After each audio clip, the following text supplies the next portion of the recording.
Kita tahu sendiri Rizik Syihab CS sangat tidak suka dengan Kang Deddy Mulyadi. Sempat dibangun narasi negatif, framing terhadap Deddy Mulyadi. Mereka menyebut Deddy Mulyadi gubernur musyrik yang akan memusyrikkan rakyat Jawa Barat. Assalamualaikum warahmatullahi wabarakatuh. Sampurasun.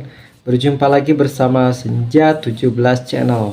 Nah, setelah Kang Deddy Mulyadi Bapak Aing itu dilantik menjadi gubernur Provinsi Jawa Barat, itu langsung didemo oleh anak buahnya Pak Rizik Syihab dan Pak Bahar Smith ya. Nah, orang-orang ini ternyata tidak henti-hentinya, baik sebelum Kang Deddy menjadi gubernur, setelah Kang Deddy jadi gubernur pun terus-terusan menghujat Kang Deddy Mulyadi dengan membuat narasi bahwa Kang Deddy Mulyadi itu anti-Islam, Kang Deddy Mulyadi itu musyrik. Itu merupakan sebuah narasi yang selalu dibangun oleh mereka yang Islamnya adalah Islam intoleran, bukan Islam wasatok, Islam yang rahmatan lil alamin. Seharusnya kan ketika mengaku Islam itu ya membawa kedamaian, tidak hanya kedamaian untuk manusia tetapi juga untuk seluruh alam. Nah, ketika saya perhatikan setiap ceramahnya para circle seperti ini yang keluar dari mulutnya itu adalah ujaran kebencian, cacian, dan makian kepada seseorang. Jadi mereka itu dengan sangat mudah sekali memusyrik-musyrikan orang lain, menjas kafir orang lain, menjas sesat orang lain. Dia merasa bahwa dirinya itu yang paling benar, dia merasa dirinya itu adalah yang paling Islam. Padahal Islam itu tidak mengajarkan cacian, makian, hinaan, tidak mengajarkan seperti itu. Islam itu merupakan agama yang damai. Sebetulnya kita orang pribumi itu tidak butuh orang-orang dengan circle yang seperti itu, karena budaya Nusantara itu merupakan budaya yang santun, bukan caci makian ya, tetapi budaya santun. Silakan kalian tinggal di sini, tetapi harus menghargai budaya yang ada di sini, budaya yang ada di Nusantara. Jangan pernah memaksakan budaya luar itu dipaksakan untuk ada di Nusantara ini, di Indonesia ini. Sampai kapanpun tidak akan pernah bersatu ya. Kita saksikan sama-sama videonya ya. Assalamualaikum warahmatullahi wabarakatuh. Kang Deddy Mulyadi gubernur Jawa Barat didemo oleh massa ex-FPI yang kemudian mereka juluki dengan Deddy musuh Islam. Ini perkembangan menarik sebetulnya. Kita tahu sendiri Rizik Syihab CS sangat tidak suka dengan Kang Deddy Mulyadi. Sempat dibangun narasi negatif, framing terhadap Deddy Mulyadi. Mereka menyebut Deddy Mulyadi gubernur musyrik yang akan memusyrikkan rakyat Jawa Barat. Framing negatif itu kemudian gagal. Justru sebaliknya, Deddy Mulyadi menang telak di Pilkada Jawa Barat.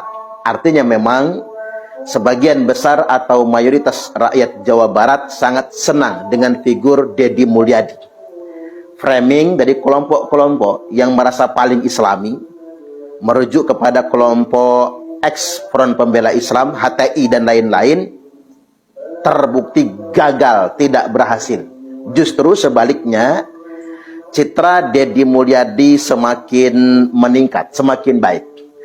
Beliau merepresentasikan sebagai wakil rakyat Jawa Barat, merepresentasikan umumnya masyarakat Jawa Barat, yakni figur yang betul-betul mengayomi, yang sangat populis. Di saat masyarakat dikagetkan mengenai aturan baru terkait STNK, justru Deddy Mulyadi membebaskan biaya BBNKB terhadap masyarakat Jawa Barat yang ingin membaliknamakan kendaraannya. Kebijakan yang sangat populis ini dan serentetan kebijakan-kebijakan yang lainnya membuat Deddy Mulyadi semakin dicintai oleh rakyat Jawa Barat. Dan satu hal yang sangat mengagetkan dan mengejutkan sekaligus menggembirakan, Gubernur Deddy Mulyadi menertibkan bangunan-bangunan liar yang tak berizin, termasuk pondok pesantren Rizik Syihab di Mega Bendung. Pondok ini bukan cuma tidak berizin, tapi juga dibangun di atas lahan yang peruntukannya bukan untuk pesantren atau bangunan lainnya, tapi diperuntukkan untuk perkebunan. Artinya langkah berani yang dilakukan oleh Deddy Mulyadi ini membuat Rizik Syihab CS terusik. Nah, gara-gara inilah kemudian mereka menggelari Gubernur Deddy Mulyadi sebagai musuh Islam.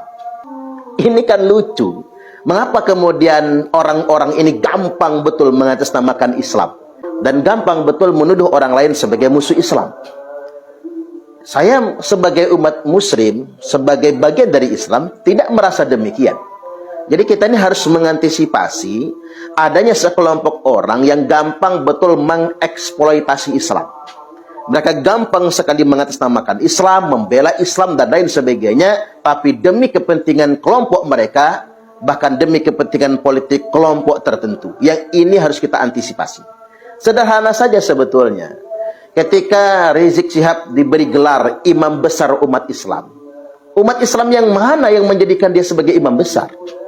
Setelah kita telusuri ternyata ini skenario Hizbut Tahrir Indonesia untuk mengglorifikasi Rizik Syihab agar menjadi pahlawan, agar representatif mewakili umat Islam. Mereka beri gelar dengan sebutan imam besar umat Islam. Enak aja.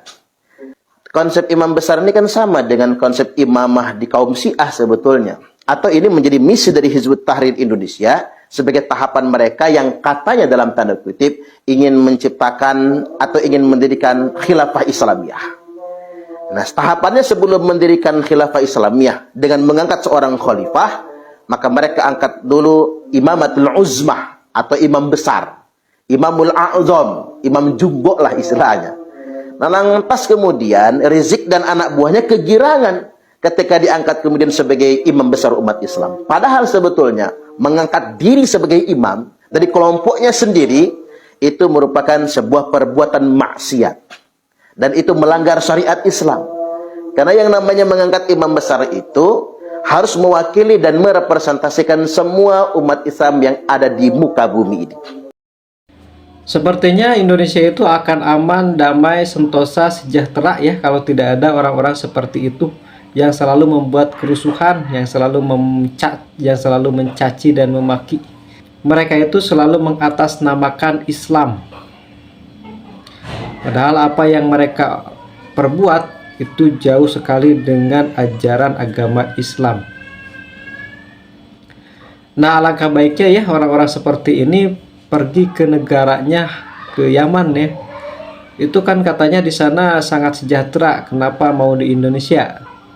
Kalau misalkan Yaman itu merupakan negara sejahtera, ya pulang saja ke sana ke Yaman ya. Di sini banyak sekali ulama-ulama pribumi. Kami tidak butuh para imigran yang selalu mencaci dan memaki. Bagaimana menurut kawan-kawan semuanya? Silakan tinggalkan di kolom komentar.